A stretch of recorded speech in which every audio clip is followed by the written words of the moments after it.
So nag-request pala kung paano ko daw ginawa ang ganitong video. Ito na po yung tutorial. Sobrang dali lang po nito, alam kong kayang-kaya niyong sundan. Simulan na po natin. Siyempre, ang unang gagawin natin, gagawa muna tayo ng video. Yung sinasabi nilang superhero landing daw. Tapos pag okay na, open natin yung CapCut, new project, pindutin natin ang video na ginawa natin, tapos add. Ngayon, pag nandito na tayo, click natin ang video. Huwag niyong gagalawin. Hanapin natin sa baba yung freeze. Tapos pag na-freeze na, forward lang natin ang video.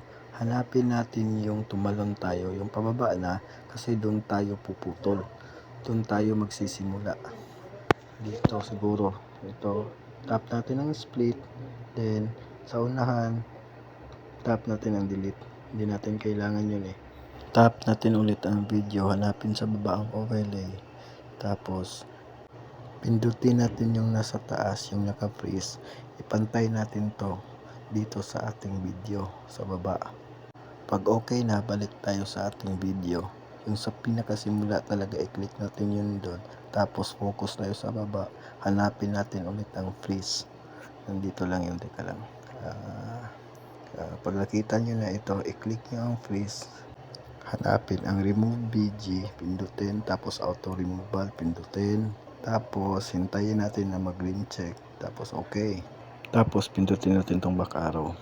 Dito sa ating na freeze, dito na tayo maglalagay ng keyframe, tapos i-drag natin itong mukhang tao na to, mawala to sa screen, tapos magkaka-red yan, tapos forward natin konti ang video. Pag pumuti na yung keyframe na nilagay natin, saka natin ibabalik itong mukhang tao na to. Automatic po na magkaka-keyframe yan. Tapos pag okay na, hanapin natin sa baba ang split. Pag natapos na natin yung split, i-delete natin to. Hindi na natin kailangan to. Tapos review natin konti, ito na magiging itsura niya. O diba?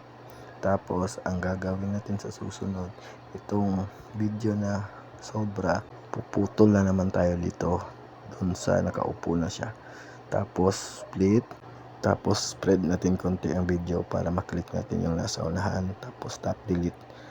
Then itong sobrang video, itap natin at ipantay natin dun sa unang pinutol natin, yung nilagyan natin ng keyframe.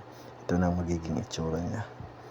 Tapos pag okay na, forward natin yung video natin, itapat natin sa pinakadulo ng video, tapos pindutin natin itong expand video para makapag-screenshot tayo. Pag may screenshot na tayo, pindutin natin ang freeze, tapos pindutin natin itong plus sign para malagay natin yung electricity effect natin, tapos pindutin natin ang splice, then filter para mag-blend yung kulay sa ating video, tapos i-adjust na natin dun sa ating kamay para magmukhang may kuryente yung kamay natin.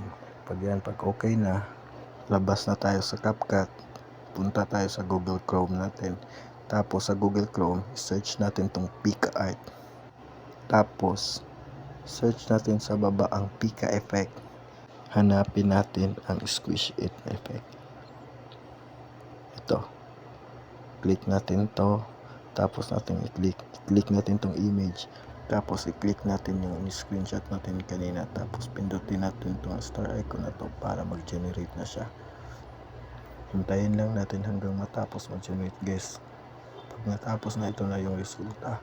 Tapos kung okay na, click natin itong download icon na to, then automatic pupunta na yan sa ating gallery.